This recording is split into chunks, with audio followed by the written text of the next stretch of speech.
Good morning, everyone. Hope you have a good start of the day. And I want to say that this is the best day for me because I really want to see your project. And I want to see the bear competition, which is ongoing, as I see. I don't know what are the stats on the bears, but it looks like you took it very seriously, and I love that. So yeah, in the afternoon we will do the awards ceremony. It will be like our Bear Oscars version. And we will start in a very nice way because we want to talk about your generation in a very cool panel with people who do this in their full-time jobs almost. This is what they do. They talk to you, your generations. And please feel free to come up with questions at the end of the session. We will have a Q&A. So whatever you have, just put it down in your mind and feel free to ask or approach them afterwards. Then we will get ready to go to the workshop groups, and please use your time wisely with the trainers because they are designed, the workshops are designed for your projects to be as helpful as possible.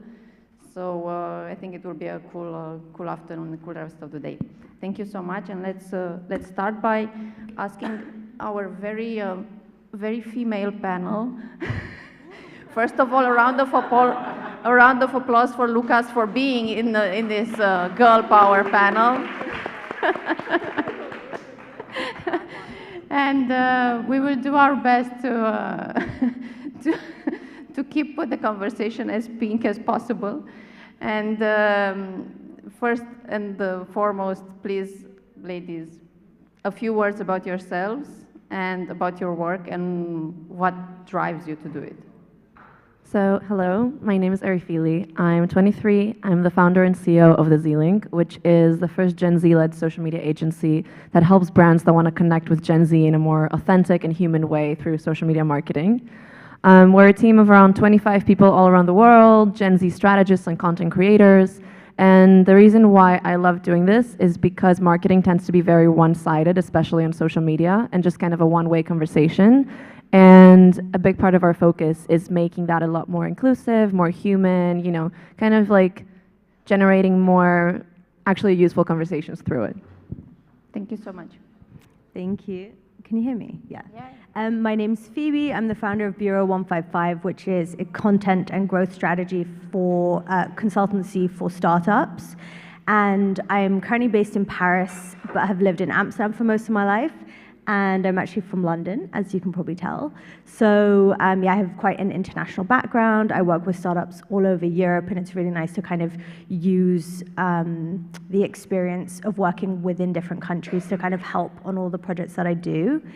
And when it comes to Gen Z, my particular interest is like in the Zillennial category and segment, because I think they tend to get forgotten when we talk about Gen Z, and they're a super useful category for brands to actually market to because they have more spending power than the more typical Gen Z. And I feel, I'm also a Zillennial, and we don't really fit into that typical Gen Z segment, so it's a really interesting group to work with, and then I help companies kind of market to people my age, basically. So yeah, I'm very happy to be here. Over to you, Hannah. It's working? No, it's not. Yeah. Oh, I think it's on now. Okay. Hi guys, I'm Hannah. I'm 23 years old also, and I'm a participant and a speaker at the same time. I work as a journalist for a network called Enter. It's, besides of others, part of DW, and I depend on my flashcards because I'm not used to talking in front of an audience. So we are a network, and we focus on European topics mainly, and on young people, Gen Zers and millennials also. And we're creating a room for people to have discussions, a safe place, particularly in their native languages. So we have many teams all across Europe. For example, a Polish, a French, Portuguese, English, Romanian, German, and a Bulgarian team. And we are trying to implement more teams all over Europe. What's up, guys? I'm the guy here. I'm Lucas, I'm 22, I'm from Portugal, and I'm basically an influencer, even though I hate that word, so please don't call me that, but that's what I am. I have a little over 2 million followers right now, makes me the biggest TikToker right now from Portugal, which is a very small country, so makes it easier to be the biggest there, but I love what I do. I make videos making random strangers' dreams come true, so I ask them what their dream is, what makes them happy, and I try to make it happen. So I guess I'm a dream maker, and then I do consulting to some companies you might know, like McDonald's, Deloitte, to help them go through their social media and make like successful campaigns. And that's pretty much it, I guess. That's me. That's a tough act to follow. Oh, come on. My name is Megan Loist. I am the founder and CEO of Gen Z VCs. We are the largest community of Gen Z innovators globally, and so think Gen Z founders, Gen Z investors. So we have 25,000 members from 80 countries, and our mission is largely to make the VC and tech ecosystem more accessible to the next generation. So we facilitated 10,000 job applications into tech and VC, saved founders almost $10 million in their startup stack to get started, mentored about 400 students from 100 universities on the fundamentals of investing, and also do a bunch of education and events. So that's me. And similar to Lucas, I also do some consulting for brands because I don't make money doing Gen Z VCs, which is always fun. And so tend to do a lot of things around like the Gen Z voice, empowering around community and things like that. So that's me, and I'll pass it over to you.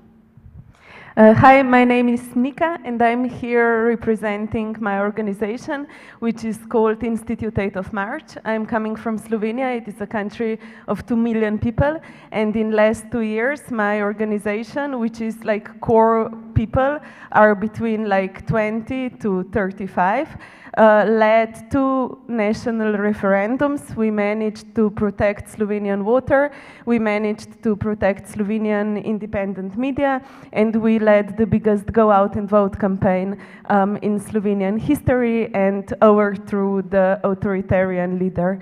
So basically, but we think that we cannot succeed only with the young people, so the second population who is all the time working with us are people who are between 70 and 85, and this intersectional group is the best recipe for the activism.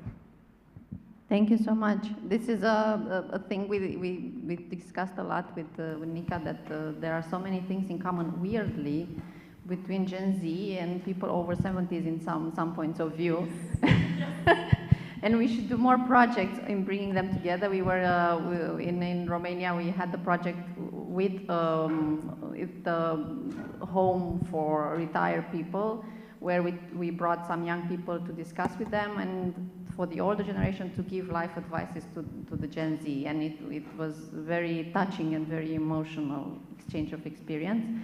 And talking about Gen Z and all the challenges for media, for activists, whenever we talk about that, there's a constant question. How do we reach Gen Z? Everybody's like, where are they? Where do we find them? Where are they hiding? So my question to you is, since all of you are doing an amazing job in whatever fields you're working in, is how do you reach? And I will start with Lucas, because he obviously is talking to them a lot. How do we reach in general? If someone asks you, how do I get to them? What do you tell them? Yeah, that's usually the question that brands ask. I feel like brands have the most trouble connecting to Gen Z. And politicians. And politicians too, yeah. Because Gen Z, I talk to myself, but I think you guys, whoever's Gen Z here, can agree that we're tired of ads and brands in general. It's a more focused on small businesses and personal content, so it's really hard for brands to connect. But we're not hiding. We're literally everywhere. Like we're online. We're the people that use the internet the most, so we're there. A lot on TikTok, as I know, and so we're hiding on TikTok. How to connect with them is just usually by being, as a brand, is by being organic, like really organic. Make content, not ads. Make content that is watchable, fun. It's not trying to sell anything. It's just trying to sell a brand image that is cool. That's basically how you reach it, by having fun, engaging content that is fun to watch and not just so that's harder. And yesterday, some people were talking that they had trouble with like more informative content, how to like transmit information to Gen Z. It's very hard. But yeah, it takes some extra work. It's a very competitive space, the internet right now. But that's also the fun of it, because you can do whatever. You can try everything you want. Social media is very fast, so it'll easily tell you if you're connecting with Gen Z or not. You post a video, you know right away, is it viral or not, so you know if you're doing the right thing. So just keep trying until you do it. But yeah, that's it. Fun, engaging content.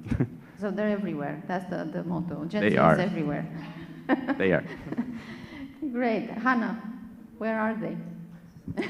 Yeah, they're basically mostly on Instagram and TikTok. Okay. For Enter, it's like kind of a special activity to connect with Gen Zers, because we provide journalistic content, right? And it's not always possible to make it fun. So what we do is basically what you said, staying authentic, stay true to a USP, because that's what people are signing up for. And I think especially Gen Z are really, they know how social media works, and they're not okay with not staying to your USP because it's not what they signed up for. So the second thing, what we do is deal with current affairs, which means that we're constantly trying to give our audience something new. For us, it's mainly news, but it can be something else. It can be fun stuff, it can be new inventions, it can be trends or whatever. But I think the most important thing, at least for us, is to make it relatable. So I can give you an example on that. So we do a lot of stuff about the EU because we're like European focused. And the EU currently is debating on an AI Act, which is rules on how to deal with AI in public places and everyday life. And this is something very broad, the AI Act. I mean, most of you can probably imagine kind of what this means, but not really have a vivid image of what it really is. And this is something we do. We explain to young people in their language, not only like language, but also in the way they talk, what stuff really means. And for AI, this could mean to focus on a specific aspect of the theme, like narrowing it down. And what we did here was to focus on how police uses AI. Giving police access to AI could mean to give them access to facial recognition systems and to make people to recognize people off of their faces by them being watched all the time in public places. So if you give that image, when you read that or see that, you can imagine very easily what this can mean. So you have a vivid image on what it is. And thereby you're creating, or you're giving people the possibility to build an opinion on what you're talking about. And this is how we do it, how we reach our people, to make them not only think about it, but also engage them to discuss about certain topics. And I think this is very important, to give a place to people to share their opinions and to give background to them so they can build their opinions. This is what we do. So it's not just one-way process. It has to come also with engagement from Right. young people. And I think that's something we should constantly say, that it doesn't work like you just put an information there and you just ignore it afterwards. It needs to be discussed. It needs to be to get the feedback. And speaking about brands going, about communicating, Erifili, how do you think we have to talk to them, to engage them? Well, I fully agree with everything that Lucas and Hannah said. I think it's all super relevant and applies a lot to how you talk to Gen Z on social media as well. The only thing I would add is that another thing that just works really well is having community at the core of your content pillars as a brand, rather than just like saying, oh, I'm a community-driven brand, but like, where is it? If it's part of your content pillars, it means that you're working to facilitate conversations and create a space online where Gen Z can engage with each other over a shared interest or a passion, and just, provide some real value as a brand in addition to having fun and engaging content. So that, not many brands do that right. And like another thing which is very similar to what Lucas said, but like just not taking themselves too seriously, which is something that a lot of brands that come to us, they think they've tried everything to reach Gen Z, but some of our more corporate clients that we've worked with, like Deloitte, for example, like big brands like that tend to have such set ways of doing things, and they really want to reach Gen Z, but they're not yet ready to take risks and not take themselves too seriously to actually stand out among like the sea of content that Gen Z is always seeing everywhere. So that's another thing, and it's just a matter of being ready to apply it rather than just knowing it in theory. And this is an extra question that popped in my head. How do we convince them to adapt to a new generation that is not gonna change and not gonna become as they expect them? How do you do it? When you talk to them, do you tell them, guys, you're gonna get out of audience in people in a while? Honestly, like in my case at the Z-Link, we try to work with brands that don't need that convincing, because like that kind of our job is to just help brands that already see the value of Gen Z. We're the largest generation today and the most diverse generation as well of consumers, and also largely digital natives. So brands that already see that value and understand that Gen Z is growing up, getting more disposable income, they come to us for the step that comes after knowing that. I mean, if you need to be convinced, just like there's so much data out there, I would just refer them to that. We try to do a lot of original Gen Z research as well to just raise more awareness around what our generation is actually thinking, and not just in the US where most of the research focuses. So we have a community of 19,000 Gen Zers that we tap into to find out like the sentiment of our generation around certain topics, and if a brand needs to understand something better, we just try to show them the actual data about it. Data always works. Like numbers always work. Did you have, any of you had a brand, those of you who work with brands, that messed it up, let's say, on social media, and then say like, guys, help us? you had Lucas. Yeah, can I? Oh. No, I don't want to trash on the brand right now, but I recently worked with McDonald's. They wanted me to be the creative director or their whole TikTok campaign in Portugal. So because I do some consulting sessions there almost every month, and like I try to explain, and they got the message kind of right, but again, it's the thing, they know they want to connect to Gen Z, that's why they talk to me, but they don't want to take the risks of messing up the brand, and it's a global brand, they have very strict values and things they want to do. So they came up with this idea that you can just check McDonald's Portugal. It doesn't even have language, so you can just search it up. So they kind of got the idea of what I was trying to say, but in a really bad way, and I told them that's not going to work. I warned them so many times, and it's probably the most unsuccessful. I wasn't behind it. I didn't put my name on it. I literally left mid-project because they wouldn't listen. But they really messed it up, and so just so you have an idea, they spent around like 50,000 euros on paid media on TikTok, and they earned around 15,000 followers after 20 videos, which cost another 20,000 for production. So you're looking at a total cost of like 70,000 euros for 15,000 followers with a big recognizable brand. So that's a big mistake. So it's hard to mess up that bad, but they did it. So you can see it. It's what happens when they're very strict and they don't want to do something different and they want to play safe. Sometimes that's what's happening, and it's hard to convince some brands, definitely.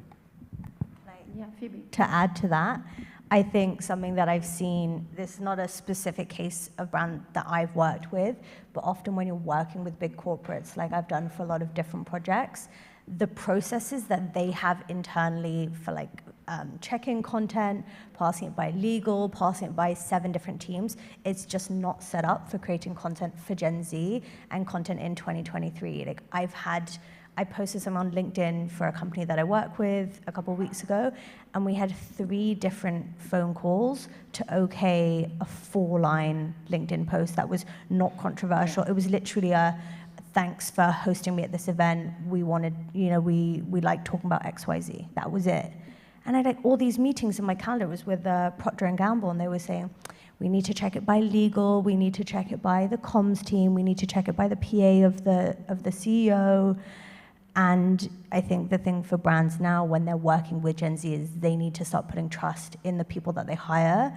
if possible, hiring consultants like us, but also just hiring people who know what they're doing, and then just letting go and saying, okay, we trust you to kind of, you know, not do anything too controversial, because that's the only way. Otherwise, you just can't. You can't create like a meme about the Met Gala or whatever.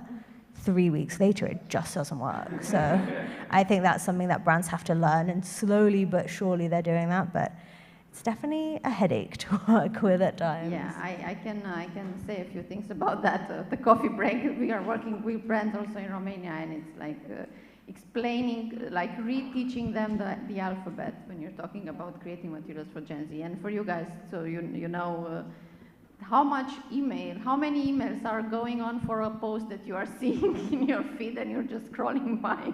It's like tens of emails and discussions and trying to explain. So it's a very interesting exchange of experience and learnings.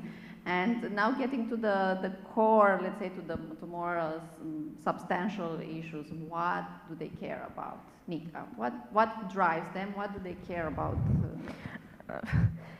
Like whatever we do really value-based. So I think that we are different than like selling stuff. We want to change things in the society, and our experience with like younger population was that if they like get the point, like you need to give them the facts. You need to give them like the good explanation.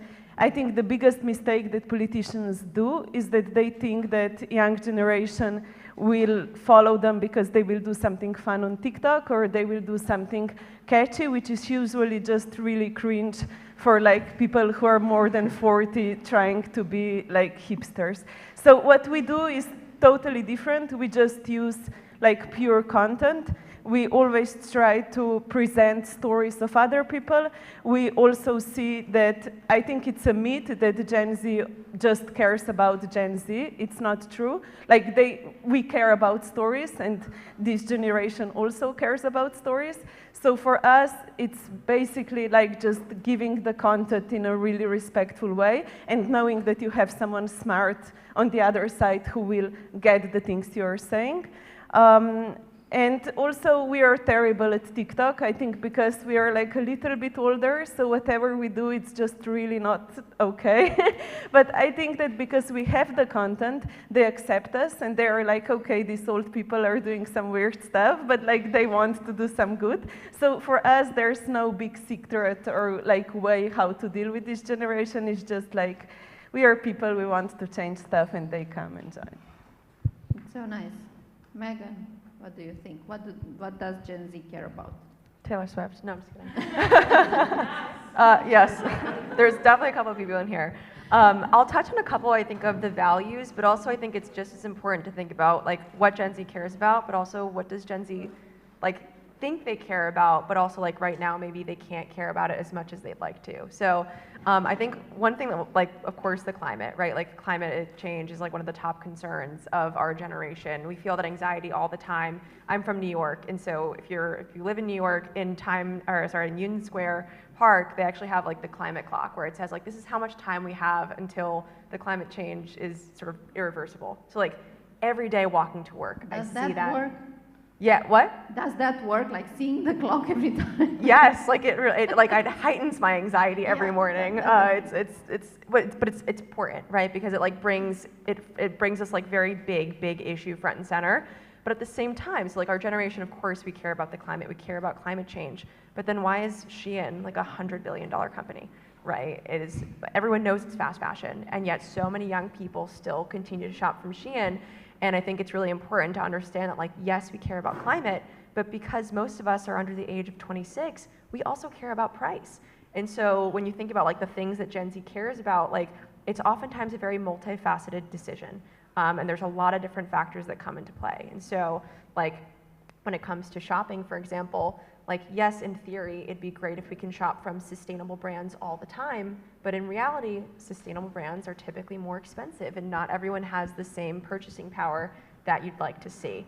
And so you see people shopping from Shein, creating content around Shein. Like Shein haul has like, I think 10 billion views on TikTok or something. It's insane. And it's because if you buy a lot of clothing, you can create a lot of content around those buys. So I think that's one thing. I think it's also really important to dissect consumer behavior around what we care about, right? Like FOMO, we care about what our friends are doing and what our friends are saying and thinking. One of my favorite examples is just like Spotify Wrapped. Anyone here Spotify? Spotify, yes, great. So like I know that December 1st, the morning I wake up, the first thing I'm gonna do is go on Twitter and see what my favorite friend, like what my friends are listening to. I'm a top 1% fan of Taylor Swift. I'm hoping to be a top 0.5% fan this year. Yes, I know. Well, we were talking about Taylor Swift, I think the entire car ride. I was like, watch Miss Americana, it's amazing. No, but I think like that is very much a part of my identity as a Gen Zer. Like I'm like very proud to be a fan of Taylor Swift and share that. And when Spotify Wrapped comes out, I'm like, okay, like where am I in her fan base? What were my favorite Taylor Swift songs this year? And more importantly, where do my friends fall into the equation? Like how many folks have Be Real here? Be Real? Okay. Be Real, who has Be Real? Some people.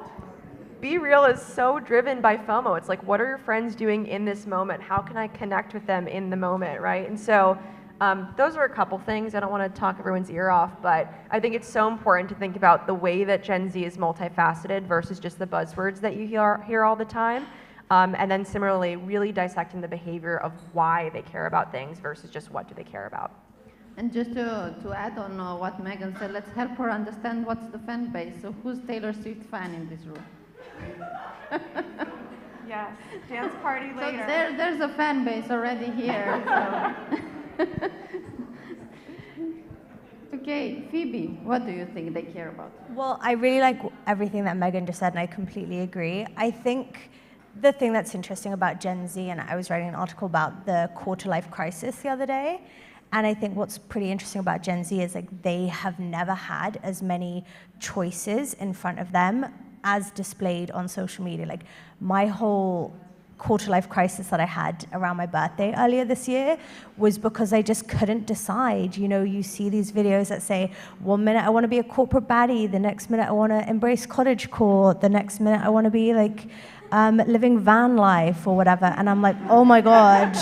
Especially if you add like ADHD to the mix or whatever, which also everyone has now because TikTok. But it's a super interesting thing about this generation is like we have so many choices, and I think it's sometimes too much. Like it leads to analysis paralysis.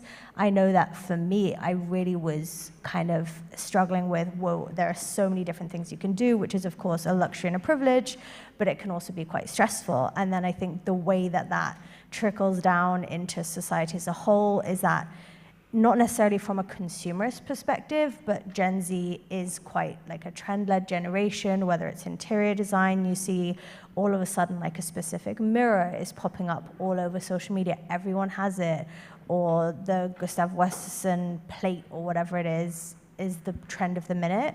So I think from a brand perspective, having the ability to be plugged into the trends and then respond to them accordingly is a super important skill and actually competitive advantage in 2023, just because there has never, as you said, we're the first generation of digital natives pretty much.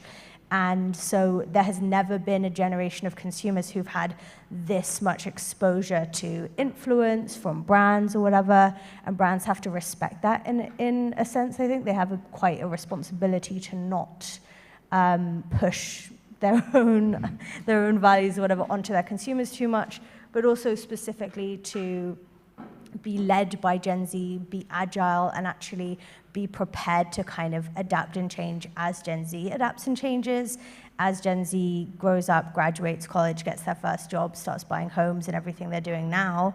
And yeah, the way to be successful as a brand in dealing with Gen Z at the moment is to kind of be able to adapt. None of us can probably accurately predict the biggest trends in November this year. Like, we'll just have to see. Like, who would have known that the submarine fiasco last week would have led to the song from Titanic movie being like in the charts? You know, you just have no idea what's going to happen.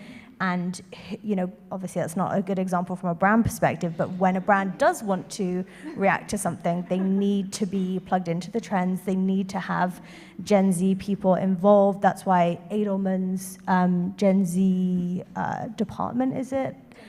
Gen Z Lab, thank you, is such a good example. They've, you know, got Gen Zs really in charge, getting involved, and actually giving really important strategic input. And I think we're just going to see that more and more in the coming years because they understand that Gen Z have a unique power, which I think is very exciting. Please. From a journalistic perspective, I can maybe add that Gen Z really is the first generation to like truly care about themselves and not be ashamed of it. I think it's a good thing to care about yourself and your needs. So it's important that Gen Z gets covered in the media and that Gen Z has their own journalistic platforms, such as Enter, for example. But they're not only caring for themselves, but caring for each other also. So they're really respectful of each other and for their needs. And I think as like journalistic content providers, you should keep that in mind and be careful on how you present your content. You have to include trigger warnings, you have to include diversity and everything that is very important. That's something Gen Z truly cares about. Thank you so much.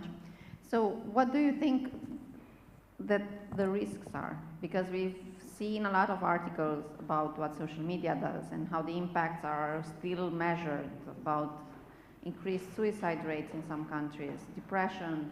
Nobody really understands if there is a connection between that. What are the risks for a generation that knows so many things so quick from so many sources of information? How do you handle it? This is the first time at this age when you already have so many other troubles in your mind, you also have to face an overload of information. What do you think and what have you felt as the risks being for this? Please. Yeah. I was going to say, I think, well, misinformation I think is a really big one, right? Like yesterday in my session we were talking about how TikTok is becoming like the new search engine for Gen Z. So like when you're traveling, you look for recommendations first on where to eat, right? Or like food, all that kind of stuff. But also like there are people giving medical advice on TikTok and maybe they're not qualified because they're not real doctors, right? But when you're young, and for example, like we're all Gen Z, but people are already starting to think about Gen Alpha, the next generation. So think kids who are 10 years and younger. They're starting to ask for access to TikTok before they're asking for access to their phones. They want to make content and view content, right? And so if you're a kid on TikTok and all of a sudden you're hearing this like crazy claim that like, I don't know, like drinking Kool-Aid turns your blood blue, like they may like literally go to their parents and be like, oh my God, this is what Kool-Aid's like doing to me.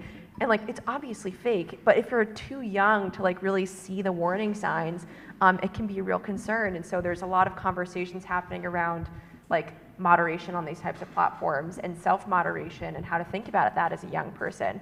And so I think on that front, like just as more people are turning to social media and creators, frankly, as their source of truth, you have to make sure that you as a consumer are informing yourself. Like how can you double check the facts that you're hearing from, and is it happening on, like, are you seeing this on Google, on other platforms as well? Or is this like a narrative that's being pushed on TikTok by the wrong people for the wrong reasons? And so I do think like just making sure that if you're leveraging creators to as your source of news and truth, make sure that they're, you're fact checking in different ways. So that's a big risk, I think, for both brands and younger consumers in particular. You reminded myself about the meme that TikTok is from the misinformation point of view for young people, what Facebook was for older generation. When everybody discovered Facebook, everybody took for real everything they saw on Facebook. It must be real if they put it there.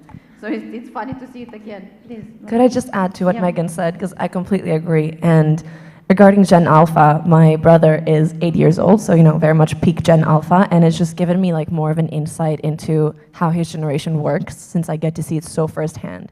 And it's so crazy to see that like he since he was like 7 maybe, he was like, can I sign up to TikTok? I'm like, no way. And thankfully TikTok doesn't allow you to watch videos if you don't have an account, and he doesn't know how to like make an account yet, but YouTube Shorts is fully accessible and it's kind of the same. So it's much easier for Gen Alpha to just go on YouTube Shorts and watch all kinds of unhinged like short form content. Like the things he's watching, I'm like, what even is that? Like it's types of information that and like content and little video, like games through video that you're meant to play along with as a viewer, and it's like really chaotic content.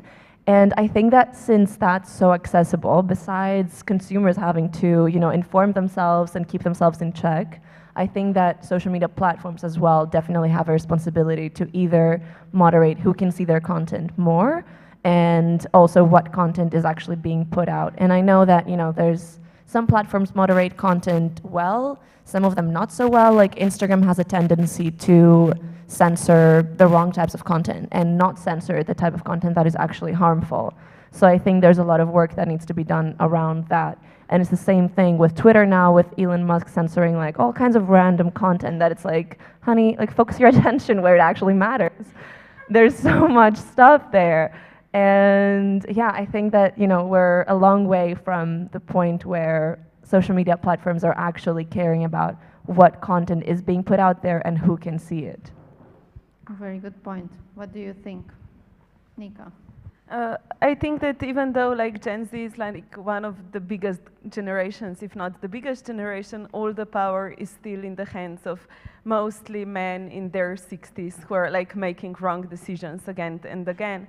And for me, one of the biggest concerns is that you have this like huge wave of people who know what is wrong in the world, who wants to change stuff, who are searching for solutions, who are willing to go to the protests every Friday, who are willing to like demand more.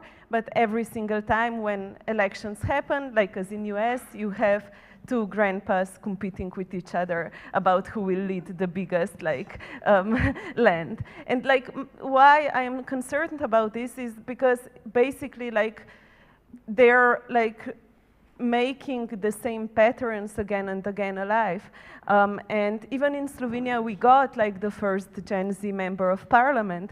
But what happened with him is that immediately when he entered the institution, he started to act as those grandpas in the institutions.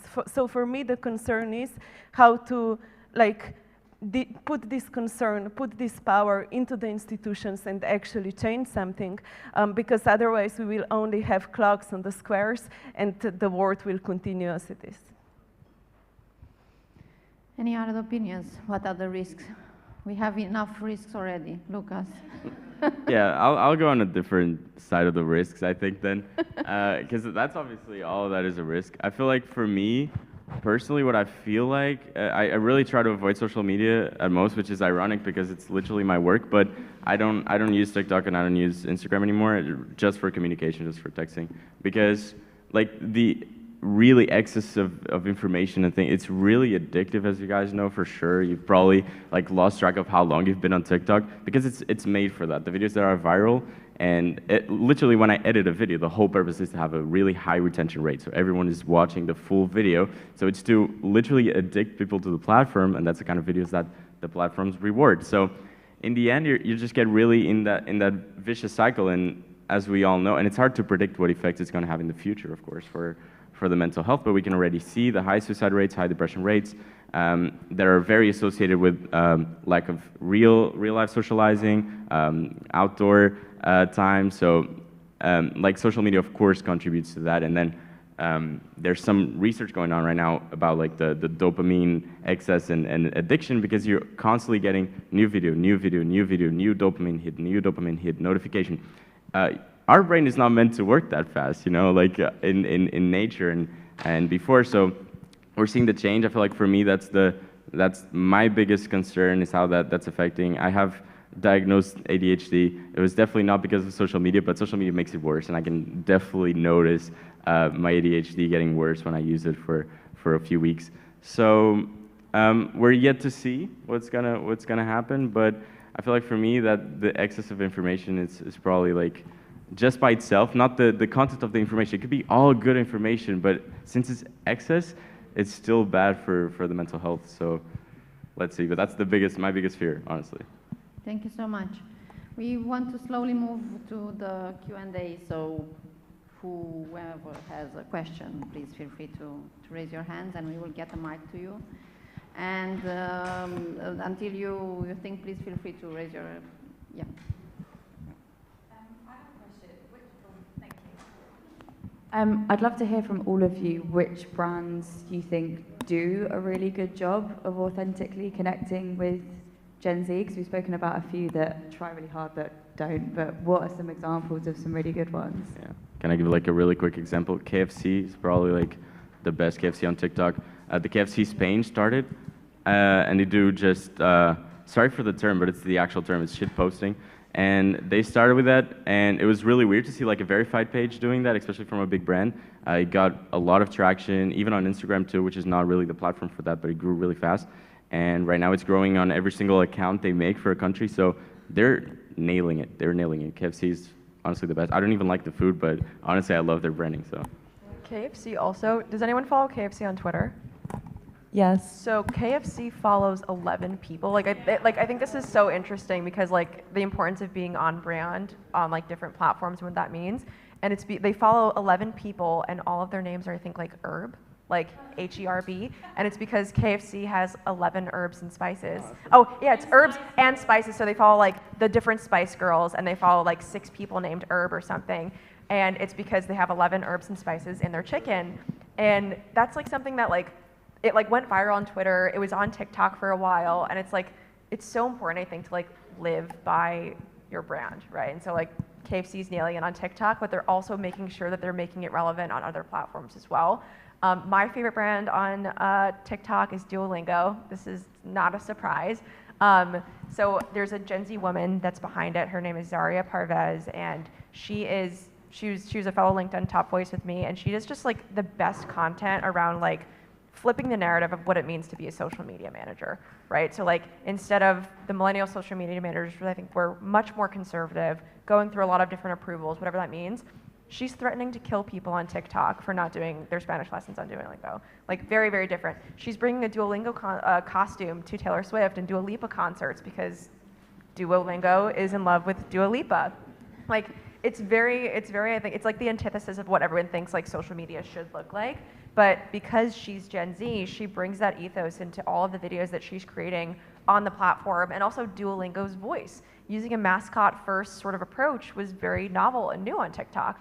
And she really brought that forth. And again, like kudos to Duolingo to putting like someone who is Gen Z, who speaks our language, in charge and giving her the agency to do that, right? And so I think just as important is to have a Gen Z person sort of like doing it, is to have people behind the scenes that are really giving you that agency and giving you that power to lead that brand voice. So, in short, Duolingo.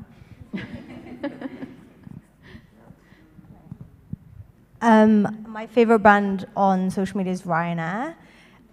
What I particularly love about them is that they lean into all the hate that they get. Just like James Blunt on Twitter, who's so funny. Like he just retweets everyone who like tweets about how much they hate him. I love that. That's like my humor. But I think what's nice about Ryanair is it's not a typical brand decision. Like Megan just said, you wouldn't expect Duolingo to do certain things on TikTok, and they do, and it works. With Ryanair, they lean into the hate comments, the fact that everyone's like, oh, there's no food, the seats are rubbish, whatever. And it's like, it wouldn't have been a traditional move 5-10 years ago on social media to actually draw attention to the problems with your company, but Ryanair embraces it so much that it really, really works, and it's really entertaining content, so. Thank you so much. I will be the microphone carrier. Hi, hello everyone. So I want to ask, we say a lot that Gen Z cares, Gen Z is really interested in different problems, how to solve them, but there is a percentage of Gen Z, and that's big, that is really characterized by apathy, especially towards issues that are mostly political, that they do not care. For example, the Syrian example is a kind of situation where you see that a lot of Gen Zers would prefer to do halls and fast fashion and everything. So how do you get those Gen Zers that do not care to care about social issues that are important to the rest of us and the rest of the world in general, not just our generation? Tough question. Thank you. This is something that is very important to me as a journalist, because many people or many young Gen Zers tend to avoid like certain topics because not everything is like entertaining and funny, but it's like still very important. So it's basically what I just said, that you have to make it relatable, that you have to tell them how it affects them personally, because then you can't really escape it anymore. I mean, this is not really good for your mental health, and you should always keep in mind to like reset and not like look at everything constantly. But some things are just important, and it's really important to know about. So yeah, it's basically just making it, what's the word I just said? Relatable, right? Yeah. So personalized content. Right. I also think that important is that people see if they do an action, this action matters.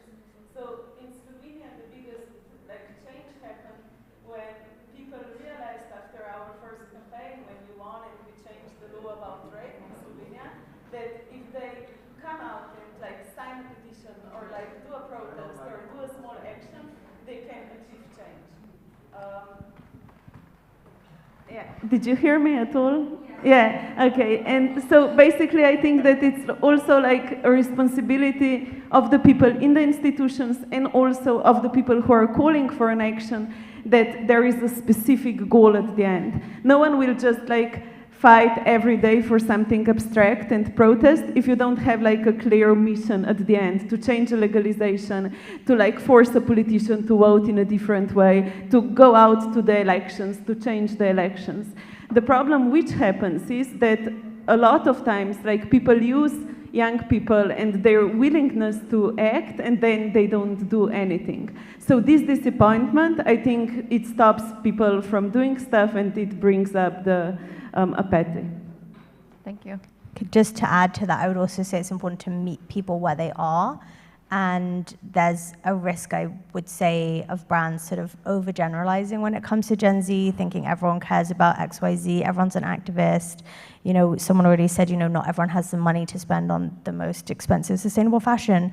I think it's important to sort of, we all have this common goal, we want to get there, and sometimes being too judgmental of people from a brand perspective is not the way to go, and just really remembering that we're trying to make positive change here for everyone.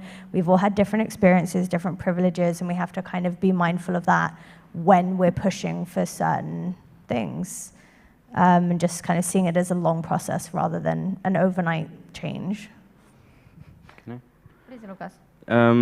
Yeah, honestly, I get your point. I was gonna say that before, but I didn't want to make it too long. But I really feel like Gen Z doesn't care too much about social issues. I feel like it's actually the opposite. They care about people and themselves a lot, as you said.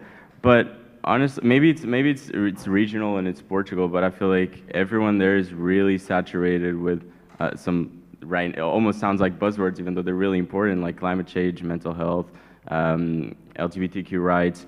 As much as everyone agrees with that, I feel like it's been saturated maybe to a degree where every brand also started talking about it and greenwashing their brands and putting their logos rainbow colored. And so it makes it feel like a selling point rather than an actual problem. So usually, and by experience, Gen Z, and I feel like my content is very, very positive content. It usually gives a very positive reward in the end, and it shows real problems and then a good part. I feel like, and Gen Z connects a lot with it because it needs some positivity. It's honestly a depressed generation, and it needs some good things happening. So I feel like showing maybe the good side of things, how it's evolving, how they can have power, and showing specific cases of specific people, something that's relatable instead of just a general cause might be easier to connect than just use the words that every single brand and person is using all over again. So, thank you so much for the questions. Please.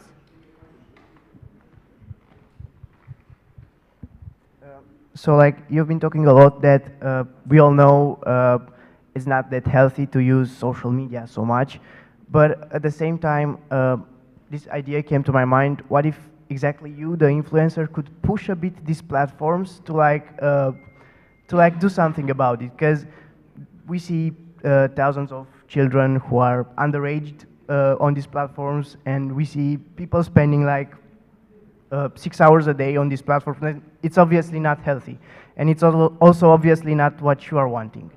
And I was thinking, if you could get together and like push TikTok or push these platforms to also take responsibility, it would be great. So yeah, I don't have really a question about how would you interact with this.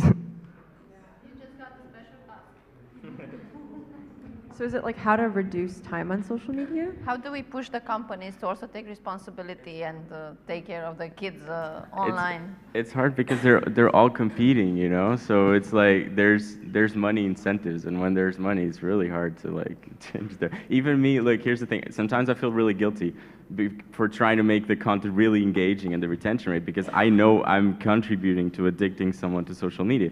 So I feel bad, but at the same time, I have a reward. So it's really hard for me to be like, should I make a bad video just to like keep people away from social media, you know? So it's really hard for a platform, because imagine you're TikTok and you're like, okay, let's reduce people's TikTok screen time. Well, they'll just go to Reels.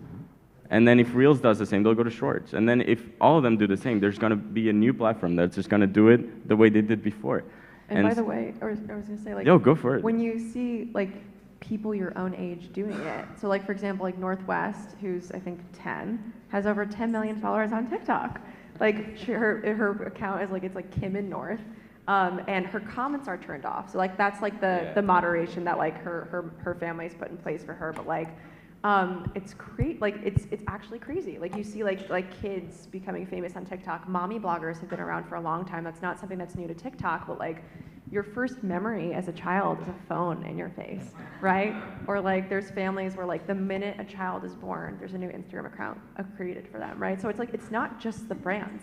It's also like, it's people that are making these decisions. And so I think like you can't place all the blame on like the brands. It's the consumers too. We got to make the choice not to like watch it. I track my screen time every week, and I think and I put these in my presentations just to show brands like, A, why you should be on TikTok, because this is where I spend all my time. But also like, this is like, it like really is a problem. Like there are weeks that I spend literally 30 hours a week on TikTok, which is like, I look at that and I'm like, oh my God, how, like I could be doing so many other productive things with my life, and yet like it's my source of happiness. Yeah, 6 hours is not a lot. Sometimes I used to spend like 10 hours on social media. I know, but you're also like creating content. Like I've told everyone, that's true, I'm like, don't follow me on TikTok. It's terrible. Like my videos are so bad. But like it's how I connect with my friends. Like in my group chats, literally with my sisters, with all of my best friends from college. It's just TikTok videos that we send back and forth to each other. It's how we connect with one another. It's my source of entertainment. It's my source of news. It's like, and you know, with all the talk about TikTok being banned in the US, that's also a big thing. I'm like, I'm stressed about everything, but I'm also stressed that like they're gonna take away TikTok from me. Because it's like, what else am I gonna do before I go to bed? If they take away TikTok. I mean, there's shorts. I could read a book, right? Like it's not gonna be the end of the world. But it's like, I think it's fine to say like, okay, like what can brands be doing to make this better? But it's also like, what can all of us, what can like parents be doing to think about this too? So like, I don't think the entire onus is on brands to be like, oh, well, you know, how can we be better on TikTok when we're all contributing in some way, shape, or form? I just wanted to add to this that, I don't know if you guys have seen it, but TikTok has these ads they put on your timeline that are like, buy TikTok. And they're like, stop scrolling. They're like, stop walking around watching TikToks. And it's like, honey, you're doing this. Like, I mean, I always scroll past these ads and I'm like, I mean, like, it feels so weird. They put these ads about TikTok addiction in TikTok, and they're promoted by TikTok, who pays to show you these ads. But like, makes money from you watching them probably, and also makes money from you watching more TikToks. It's like, okay, I mixed signals, but thank you. It doesn't feel very genuine, but there are definitely creators and brands that create like more, genuine content around those issues. And I think it's also important, as you said, like we're creating content. Some of us, like, I'm not an influencer, but like through the brands I work with, Lucas through your channel. And I think that from our side, like what we can do is just make sure that content is not amplifying that and is not encouraging, people to compare themselves with others or all of the harmful behaviors that social media very easily instills in you when you use it often. So, you just try to make your content, like, yes, engaging, because that's sometimes your job, but also make it a space for some useful conversation or actually add some value to your audience through it.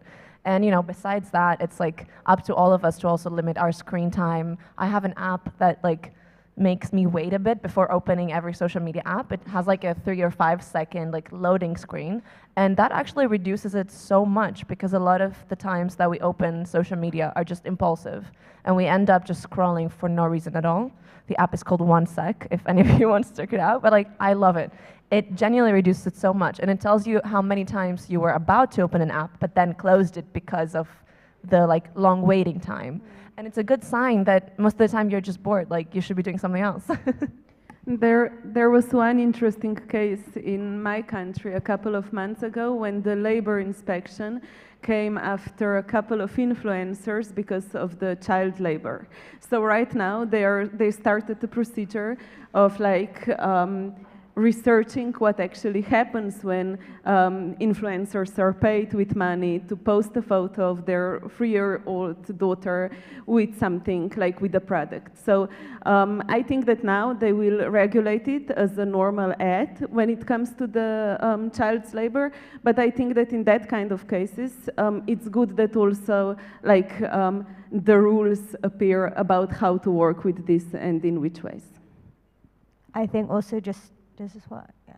To add, does it? Yes, what? To add to that, I think also I would say that it's important to keep perspective, even though social media, everything is happening on a much bigger scale than it did in the past. I know when I was a kid, my sister and I would binge watch a Disney Channel after school for like 6 hours on end, and that really also rots your brain. It's just basically consuming similar quality content on a different platform. I'd actually argue that TikTok has a lot more educational perspective than Disney Channel did in 2007. There's that. There's also, when it comes to body image stuff, we used to read like Heat magazine in the UK. The British press was horrendous when they would talk about body image or whatever. So that content people were just getting from magazines instead of from Instagram. So we do need to keep things in perspective a little bit. And I think sometimes the social media risks are a little bit overplayed on a societal level. And yeah, we can all look to the opportunities and benefits that come from this access as well, rather than just the drawbacks, because every generation has had something that has been a vice that everyone has overused, and I think we're no different than that, to be honest. I think it's important to remind brands. I don't really work with brands as a journalist, but it's important to remind brands of their responsibility on how they treat their consumers. I know there's a lot of competition going on, but this is something we can do as journalists to openly or publicly confront them about the responsibility and make them answer to it. I think it's probably pretty easy to ignore that, but if it adds up and many people are like confronting them about it and they have to make a statement, this could be something to remind them of their responsibility. Thank you so much. And on that note, we close the panel discussion. Thank you so much for your input. I love that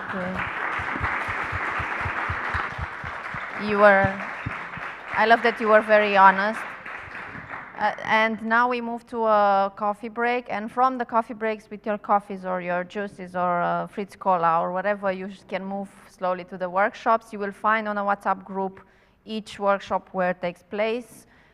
This is meant directly for your groups, your working groups, the 5 ones. Thank you.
So you see the order and you know when you will come in, and whatever materials you have, please send to the production team.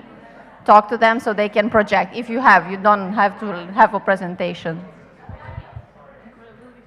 Thank you.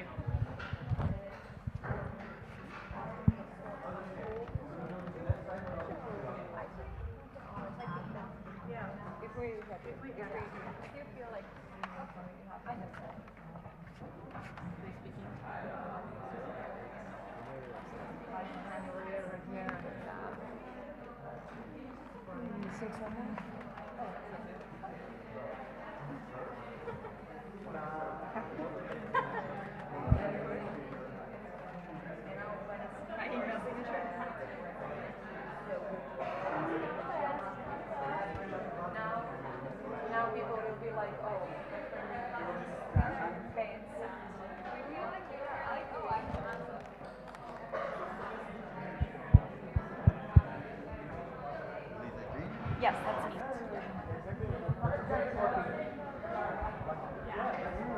Okay, nice. Do you know what do you have to do? Like, did you study your slides? There are no. It's on? Yeah, it is. No, no. Just hold.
It's the green light. The green. Turn off. Turn it off.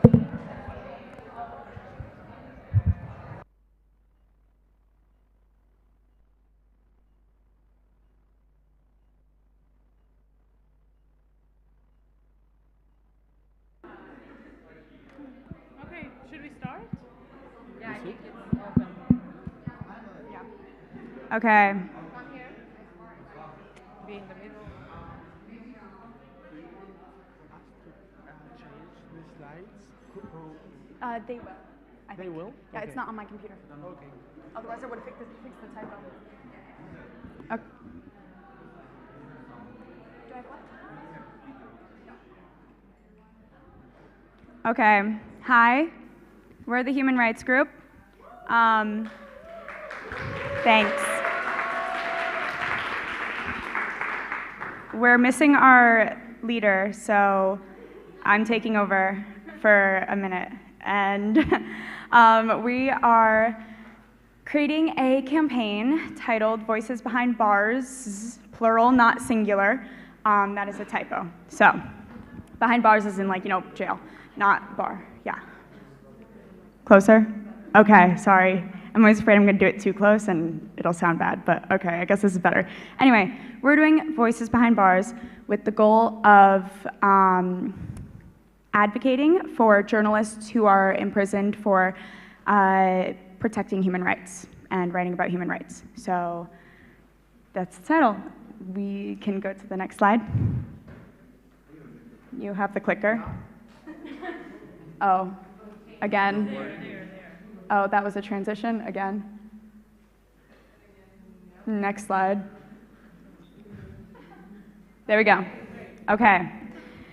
So we have chosen a single journalist who will be the martyr for this campaign. Alice Bialitsky, I hope I'm saying that right, is a former journalist and human rights advocate in Belarus. He's currently in prison for the work that he's done, and we are going to advocate for his release with this campaign by bringing attention and whatnot. We can do next slide. So, who he is a Belarusian pro-democracy activist and prisoner currently. He's known for his work with the Vyasna Human Rights Center, and he won the Nobel Peace Prize in 2022, despite being in prison. He's also currently, there are concerns for his safety at the moment. Apparently nobody has heard from him since May, I believe, and there are concerns that he's been sent to a harsher prison. So we're going to try and bring attention to that. What he represents is obviously democracy, freedom of speech, and human rights, which is what he has represented in his own work, but he's now also a martyr for the protection of journalists in Belarus and abroad. So yes, he is a martyr for change. There are concerns for his safety at the moment, as we said, and we are hoping that he can represent others in his position. While we advocate for his release, we will bring attention to the overall issue. There are already demands for his release, and we want to, yes, bring attention to that, bring attention to the issue at large, and to the issues that he fought for in the first place. So, a campaign for his release. I will pass the mic. Well, you can. I have the mic if we go to the next one as well. Yeah, so power of map, and this is what are we gonna do basically, like shortly. So we want to investigate who has the main power, what are the institutions, who are the leaders in the country that can help to release him or have the legislation power or et cetera for this. I think next one then comes. Yeah, and basically want to contact all the organizations, NGOs, CSOs that work on these cases inside the country and maybe also international ones as well, so they can help us to reach to the actual case. And this is not going to be just awareness, this is not going to be just spreading information, but we want to actually make an impact for it. And also what we will try to do, because we believe that social media is a great platform for emphasizing things and actually making it human, to not, so it's just not the numbers, you know, sometimes we get lost in the statistics, sometimes we're just thinking like, this many journalists are behind the bars because of this, this, and this, and we just see the graphs and not the actual histories behind them. But what we want to do is contact his family. Maybe he had a pet, he had a child, something like that. We want to do interviews and we want to do small stories to also show that behind this and this of his values, he was just one man with a history, with a family, with a normal life as we do. And this is why it's important that he'll be released. Next, please.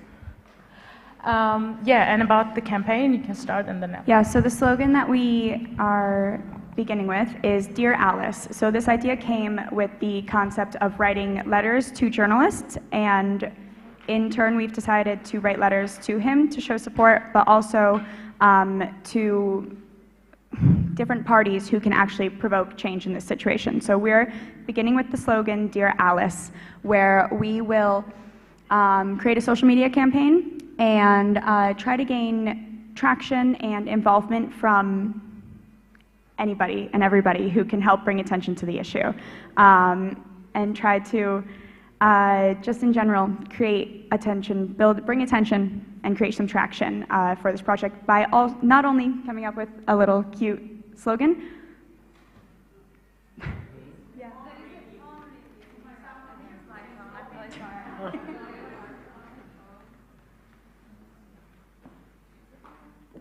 Okay, it's okay, at least it's one of ours.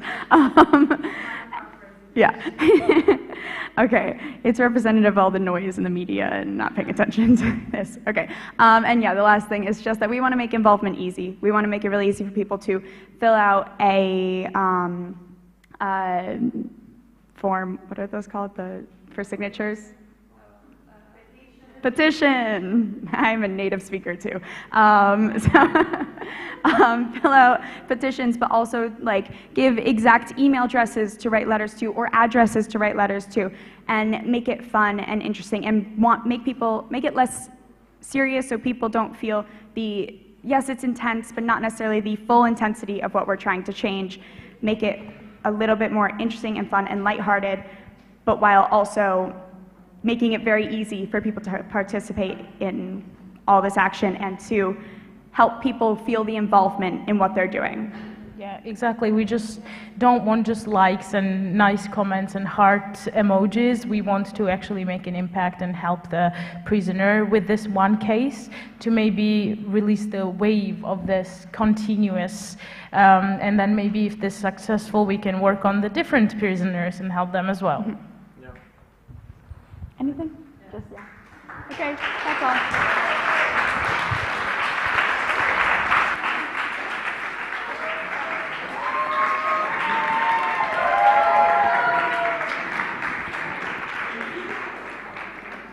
Okay, so is the climate change team ready? Do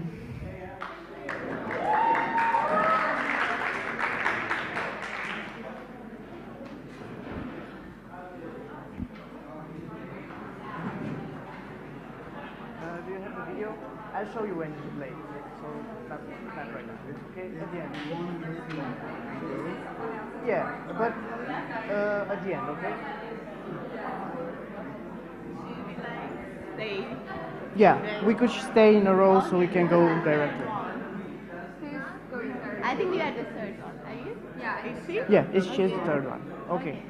So I'll have. The names of being the solution on the market. I need to say also this.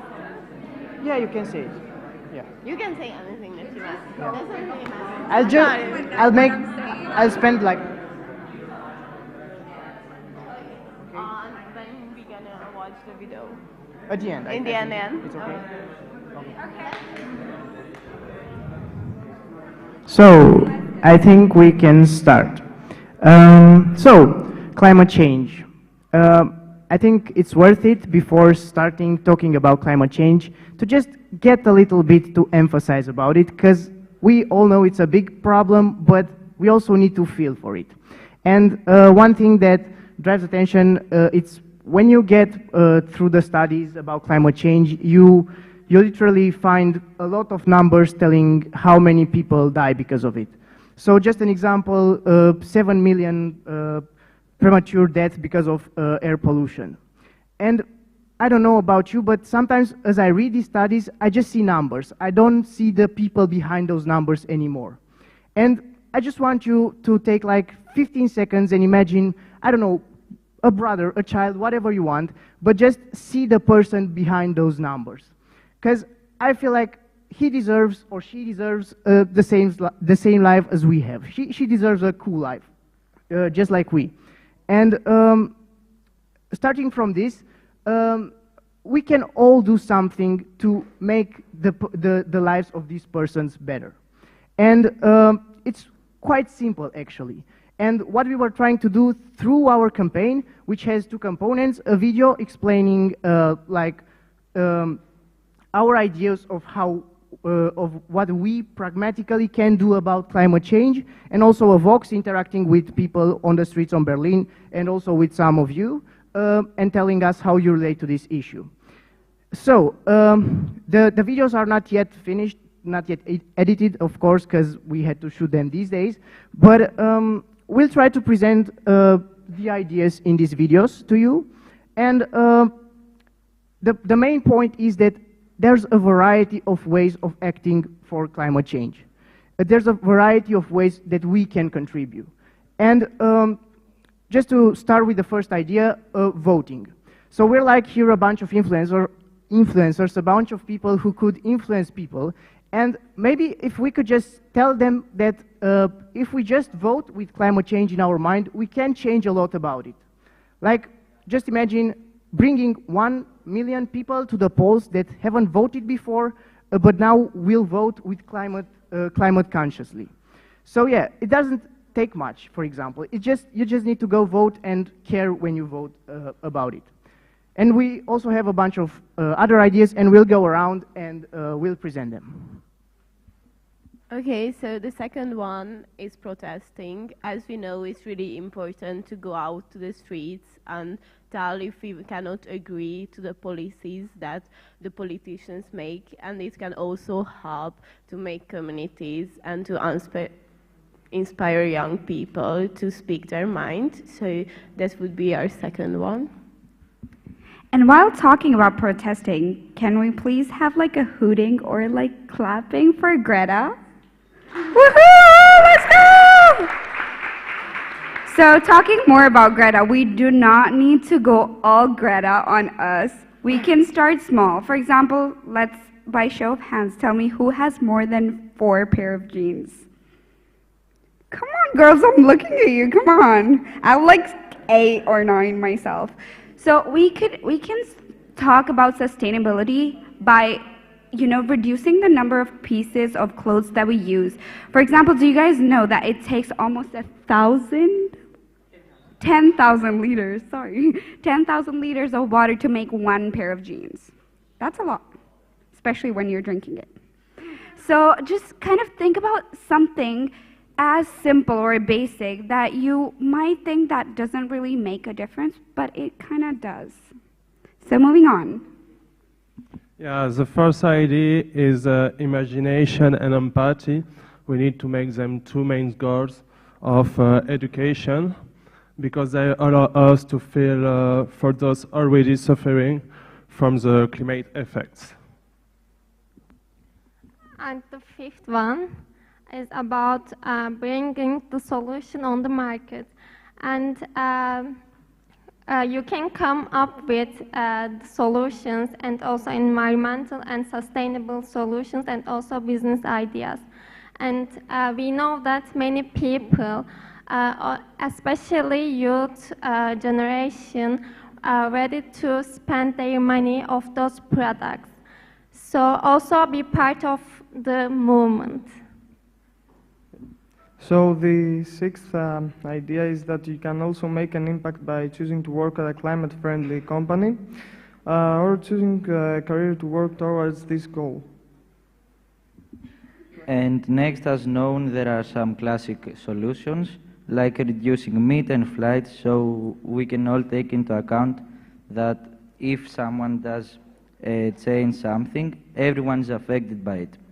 And last but not least, we can change a part of our life daily, introducing diet and sports in it.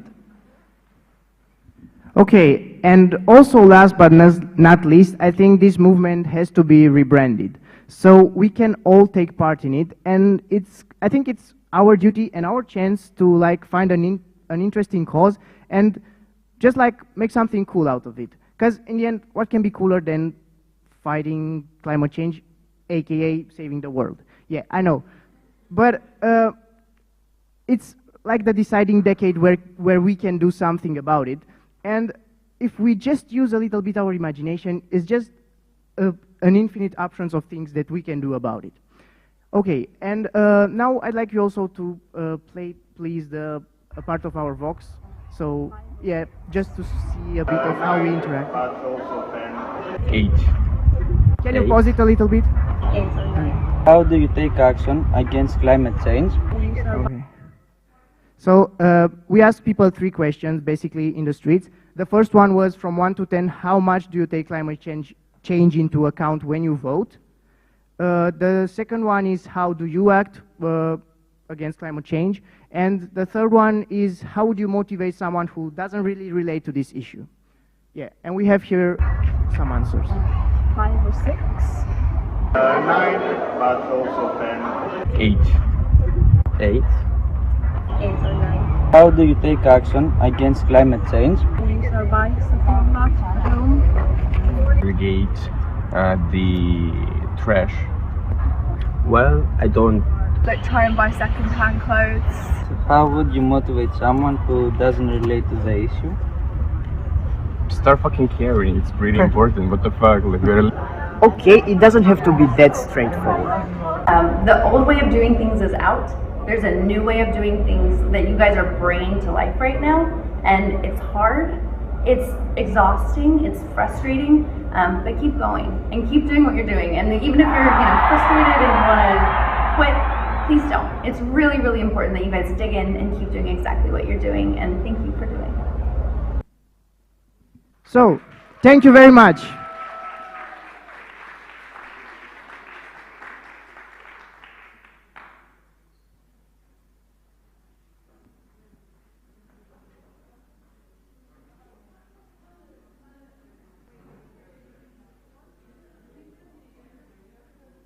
So, are we ready for the third one?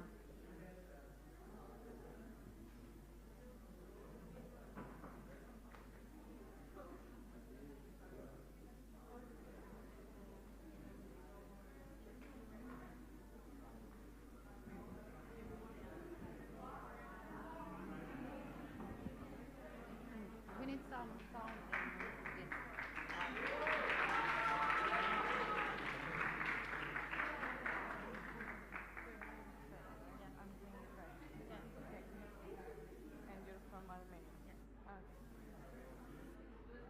Hi everyone.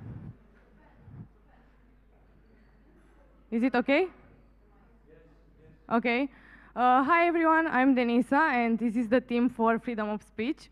And she's Stella from Armenia and she's gonna present with me what we did for the campaign for freedom of speech. We don't have the presentation yet, but we're gonna talk about. So we wanted to, the main idea that we started with was cancel culture and hate speech, because the whole event was very Gen Z, and we thought that cancel culture is very present on social media. So we wanted to open up the conversation about that. And we wanted to have to bring awareness about cancel culture and hate speech. And Stella is gonna tell some things what you can do when you see hate speech in online. So we talk about hate speech, disinformation, and some other stuff like this, but there's a question how we can deal with hate speech. So at first, you should pause, so refrain from making hate speech comments, content, or reply to them. The second is to educate. So you can educate online, offline. You can educate your audience in social media. You can talk to your family and friends and to inform them about hate speech and disinformation. The third is you should check the sources from where you get information. So it's really important, fact check. The fourth is challenging. So you should react to hate speech comments, some information with positive stuff to spread tolerance and so on. You should protect the target of hate speech and stand for them. And the last one is really simple, but it's really important to report the pages, the messages and comments that include hate speech. So these tips are really simple, but they are really crucial nowadays online and offline you can do this stuff. Thank you.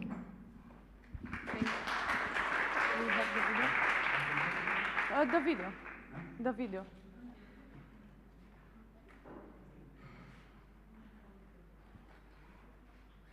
So we have a video for empowering young people to speak up and make their voice heard and involved in their community. Yeah, and Vlad edited that, thank you.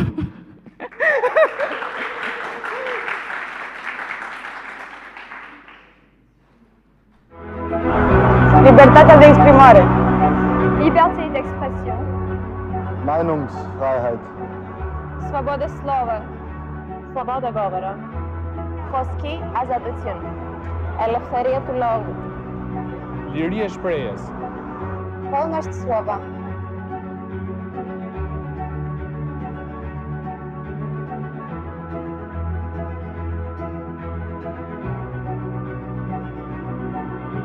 Silence stifles, speech empowers.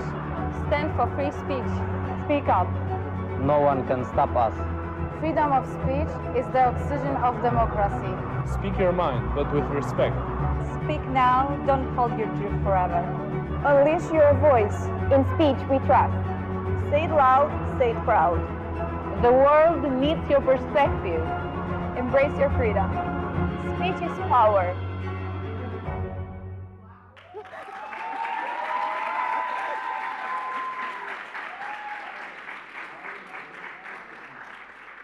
Thank you, everyone, and thanks for the team for joining and involving.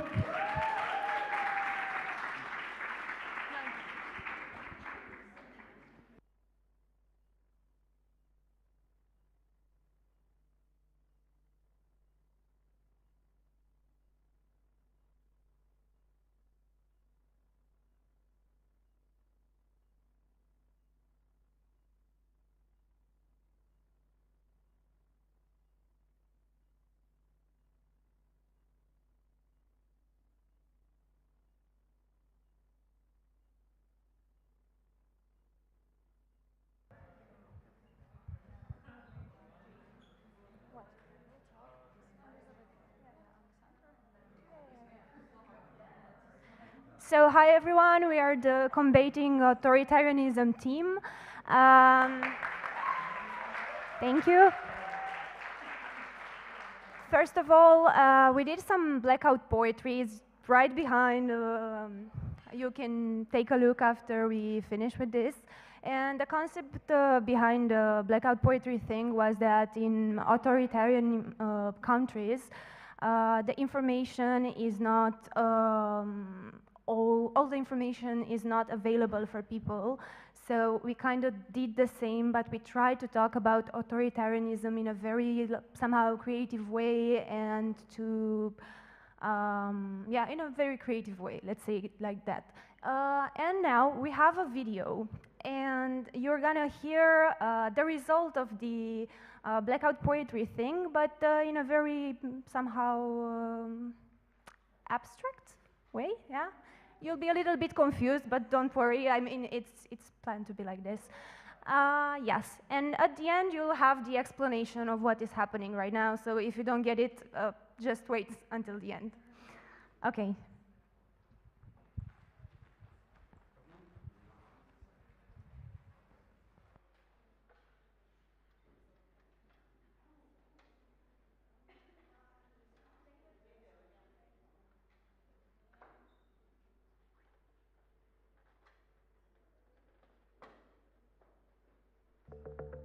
Human rights violations deteriorate. Democratization process stops. The leader of the party, right-wing populists. Falling short of democracy, full-fledged authoritarianism. Electoral fraud, opposition parties harassed or threatened. Presence of competitive authoritarian regimes, democratic backsliding. Authoritarian tendencies come to surface gradually, mention of authoritarian tendencies. Decision to hold snap elections, More countries towards illegal authoritarianism. Democracy erodes the right. Undermines such urgency for democracy, inviting dependence rather than confinement. Brazilians trust democracy. Ukrainians resist democracy. Iranian women fight against theocratic dictatorships. China protests against government. Vigilance must prevail.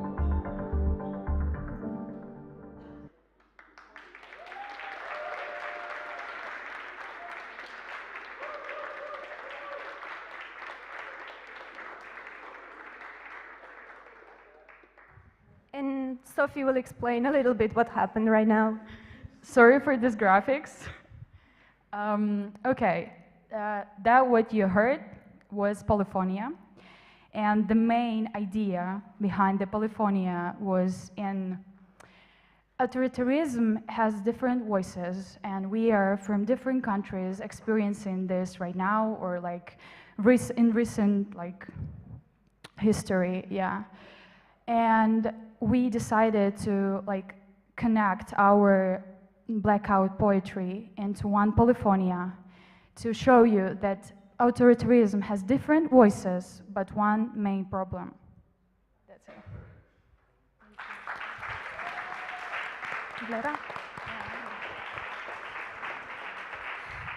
About the vigilance part, the idea behind this is that you may live in a democratic country and not every one of you has ever experienced autocratic countries, but you don't have to be in your comfort zone. You gotta be vigilant because you never know. It could happen to you too. It could happen to your country, so you must be vigilant.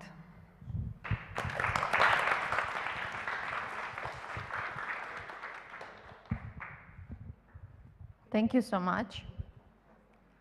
I've heard some people almost started crying, so congrats for being so powerful, bringing so powerful presentations, all of you. And the final act is the mental health. As a good wrap-up,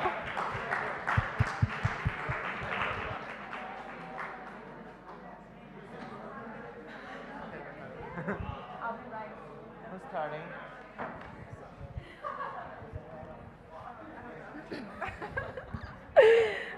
do we need like a clicker thing? I don't know how to use it, but Should I use it? if you want to actually, yeah. Okay. Yeah. I don't know how it works, but yeah.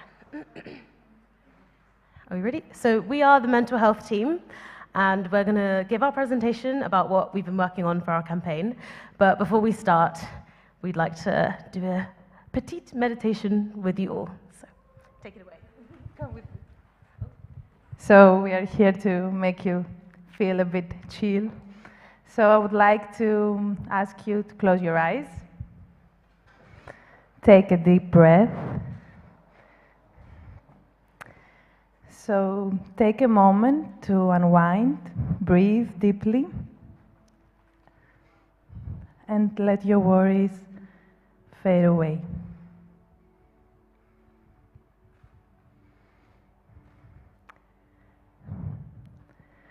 Sit back, relax, and allow yourself to be fully present in this moment.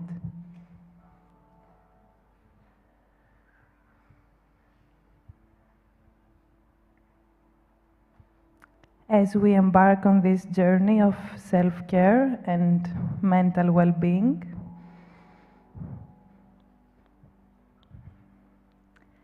let us together discover the power of Mind Fit. Now you can open your eyes. Thank you very much. And this is a way that you can start your presentation, right? So 100%. That was so beautiful. I hope you guys all feel present and semi-relaxed after a very, very long 2 days of like learning and retaining lots of information. So yeah, as we said, we are the mental health team, and our campaign is called Mind Fit. Next slide, please. Is it working? Right. So Mind Fit is a campaign designed to raise awareness of mental well-being in the digital age. So we want to connect and engage with people aged 20 to 30 and start conversations that allow us to break down stigmas and create healthier interactions online. Next one, please. This is our logo. So we created some really beautiful branding, which Vardan would quickly explain. Yeah, just a bit about the branding. So the main idea is all the emotional ups and downs in the M, as you can see. And I created a kind of a custom font for this and used the cloud as our main icon, as the representative of our emotions and our mind. Yeah, I guess that's it. Cool. Next slide. So this is our tagline, mental muscles in motion, because Mind Fit is really about the fact that there is a lot of discourse out there about training our physical body, but not that much about training our mind muscles. And I think there's a lot we can do to bridge both of them and almost even give a bit more time to training our mind muscles and training wellness and increasing our well-being mentally. So that's our tagline. Next slide. So our objectives is awareness, conversation, and slowing down. So primarily we want to raise awareness about mental well-being in the digital age for young people. And through that, we want to have more conversations. So we want to kind of break down stigmas, talk to people about the fact that mental health isn't a stigmatized conversation. It doesn't have to be difficult. We can have hard conversations. And we also want to slow down. So even though this is a digital campaign, we also want to encourage people to get off of socials and get off of the digital realms. And we think that it would allow us to show up a bit more presently online and allow us to have like a healthier relationship with our phones and our screens and our apps. So yeah, we want to slow down. And we identified that we have values that are similar to our communities. So our values are innovation, authenticity, collaboration, all of these words that you can see. And then we identified that our community has values of empowerment and connection and positivity. And the way that these two interact and overlap is that we're all digital natives and we use social media to connect with others. So we were kind of thinking in all of our conversations how we can bridge our values with our communities. So that's very important to us. I feel like I'm like twirling. I think there was a malfunction. It looks kind of cool. So our key messages, we had 4 key messages, and within each of these segments, we had a bunch of ideas for content on social media. So your mind matters, digital detox, self-care rituals, and breaking the stigma. So we'd like to share with you the type of content we'd make for each one. So your mind matters. We came up with the idea to write down affirmations and kind words on Post-it notes and stick them around town. So we kind of went about doing that over the past 2 days, and it was very sweet. Self-care rituals. So we were asking a few people here and in public about what their self-care rituals are. Can we play this video? Or if it'll work. Okay, well, there was a video. And then for Break the Stigma, I think these are like overlapped, but yeah, we wanted to write down affirmations and also controversial statements and stick them around town so that people can be invited to reflect on their daily commute, whether that's them thinking about stigmatized ideas about mental health or seeing like a really nice message like this one that we stuck on the metro. And that's some behind the scenes. Next one. So for the digital detox, we came up with this idea of the Daily Digital Detox Challenge. And it's a 7-day social media challenge where every day we put down a task that people can do to help them reduce their screen time and show up more healthily online. So this is an example of day one, which is stop the scroll. And I think this was like the most popular one we could think of because we're all guilty of waking up first thing and touching our phones or going to bed right after scrolling on TikTok. And we kind of want to change that. And I think that's a very big part of our campaign and this idea of a digital detox. Yeah, so we would use Instagram stories to create polls and quizzes and even using like the close friends function on Instagram to talk to our community and get them to like engage and commit to this and kind of make it a whole thing. These are some other ways that we would broaden out our campaign. So obviously we have the social media element, but we also wanted to make mind-fit cards. So I don't know if anyone's ever heard of the company We're Not Really Strangers. Anyone? Yeah. They're really cool. So they're basically a card game. And they're a bunch of questions that invite reflections, and you can play it with people you want to get to know better or complete strangers.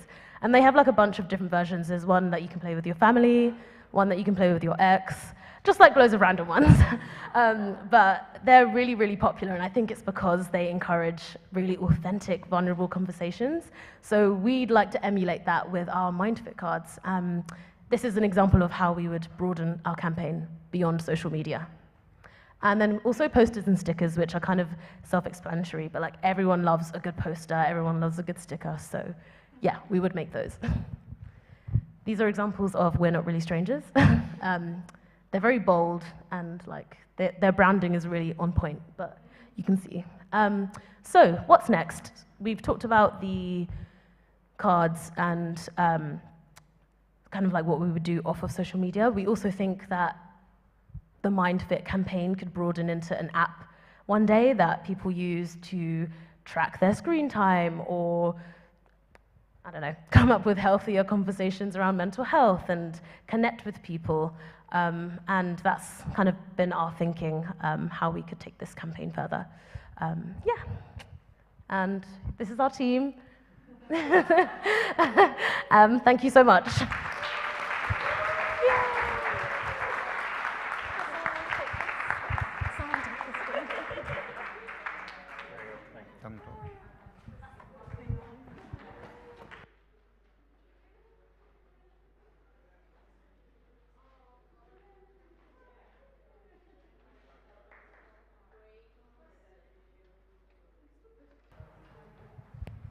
And now, the moment of the awards. Denisa,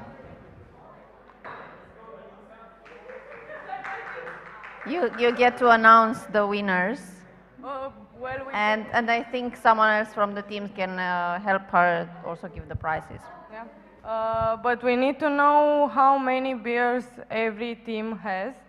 So Alex, Roxana, the Human Rights, Daria. Yeah, but how many bears do you have? She told me that you have 8. Sorry, 8. Okay. Alex? 15. Okay, so climate change has 34, freedom of speech has 26, so I guess mental health wins.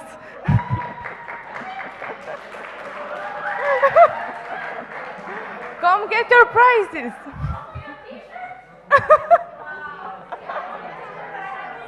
Come. Daria, team.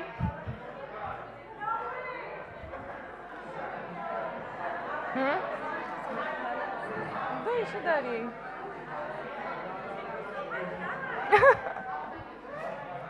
Și apoi ce a cu cele mai multe... Da, stai să văd.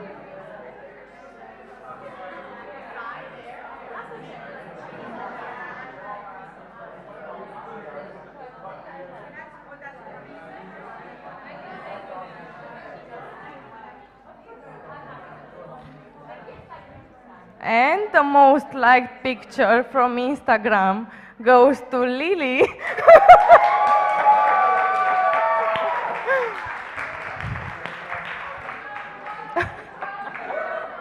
Our influencer.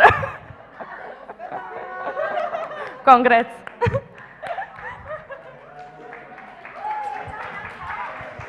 Did you post it?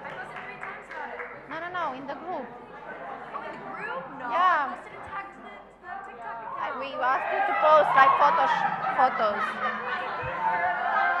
I have a new dress. Very fast. Do we wrap? So, for the final part of the day, before we go and take a group photo, so we don't forget how we looked today. Yesterday I launched you a challenge, and now I'm coming back. So, do you have ideas? Do you want to join a media project? What do you want to do? So, for the media project, who is interested? We're not like putting you contracts right now. Don't worry. We're just asking for your blood at some point. Who is interested in discussing how to get involved in this project? Please, I will. Miron, you have the highest hands. Yeah, you count like 2. Great. I will post in the group. Please enter the participants group so we know who you are and know how to get back to you. I was thinking of talking to you a little bit here. I don't know, do you still have, after we finish, like 5 minutes to get together to talk for the media project? Okay, we try. I know you're exhausted, I know. But we can just like do something that Zoom can't do, like connect a bit. And so for the media project, please stay after we end this and we'll talk a bit outside. And whatever other ideas do you have? Was it something here that inspired you in your group works, outside of the group works, and you feel like you want to make it grow here in DCN? Besides the group works, which you have to continue. I mean, I want to see those videos up and the campaigns. I'm looking for Dear Alice campaign. Okay, so for all of you who will want to please.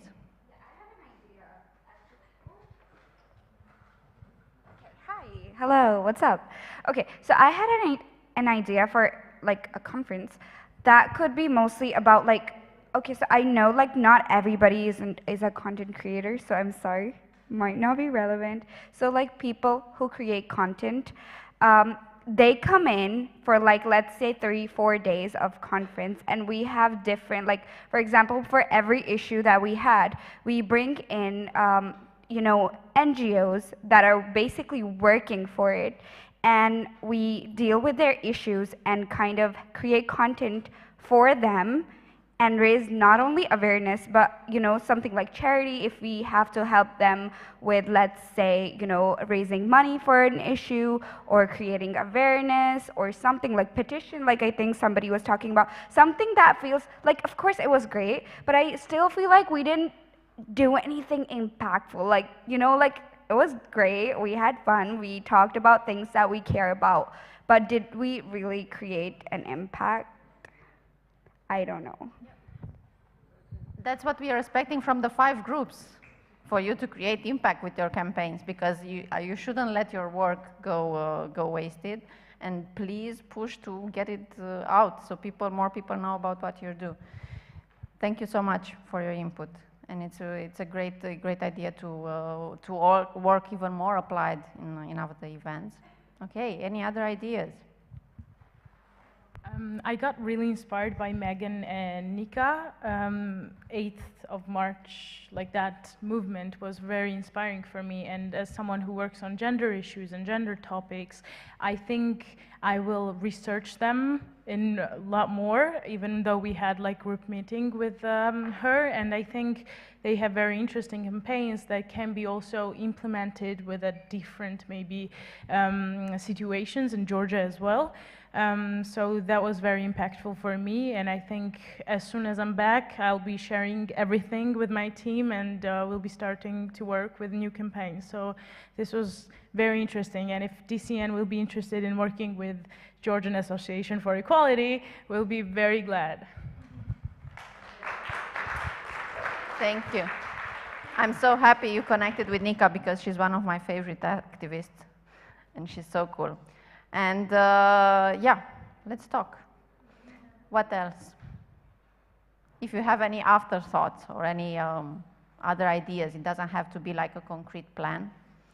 But if you don't have it on the spot, please feel free to use the chat. And we can also, we don't know exactly how to keep in touch with you because we know that it's hard to, through all our buzz in our lives, to stay connected.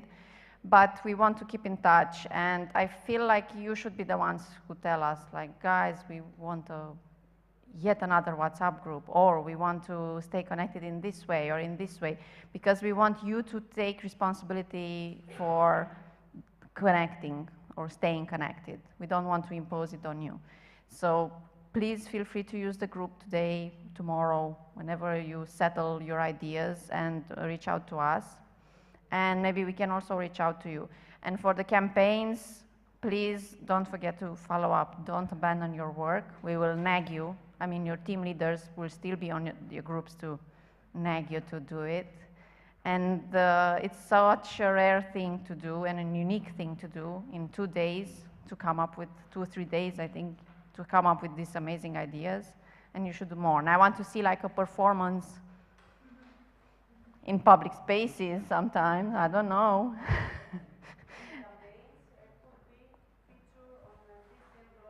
Yes. Oh, of course, everything you're doing, we will promote and give you a voice so you can reach out to more people. And I think that's it from our side. Please feel free, if you have like thoughts to share, to end in a warm note, to raise your hand. If not, I guess this is it.